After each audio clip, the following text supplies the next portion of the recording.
ഇപ്പം ഇത് ഏറ്റവും പ്രാക്ടിക്കലാവുക ലവ് മാരേജ് കാര്യത്തിലാണ്. അവർ ചെറുതിലേ സ്കൂളിൽ പഠിക്കുമ്പം ഫ്രണ്ട്സായി തുടങ്ങിയതായിരിക്കും. കോളേജിലെത്തുമ്പം അത് ലവായി, പിന്നെ അവർ ജോലിക്കും കയറിയിട്ടായിരിക്കും കല്യാണം കഴിക്കുന്നുണ്ടാവുക. അപ്പം ഈ ലവ് ചെയ്യുന്ന സമയത്ത് ഇവർ കാണുന്നതൊക്കെ വരെ പോസിറ്റീവ് സൈഡായിരിക്കും. നെഗറ്റീവ് സൈഡ് അറിയുന്നുണ്ടെങ്കിലും അവരത്ര ശ്രദ്ധിക്കുന്നുണ്ടാവില്ല.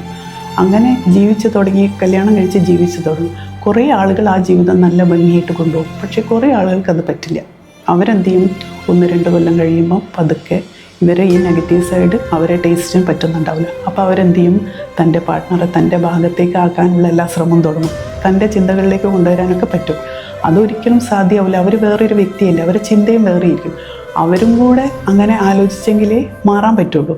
അപ്പോൾ അവർ തമ്മിൽ പ്രശ്നമായി, വഴക്കായി, കോടതിയായി, കാര്യമായി. ഈ പിടിവലിക്കിടയിൽ അവർക്ക് 1-2 കുഞ്ഞുങ്ങളും ജനിച്ചിട്ടുണ്ടാവും. അപ്പം അത് ട്രാജഡിയിലേക്ക് തന്നെ ആയിരിക്കും പോവുക.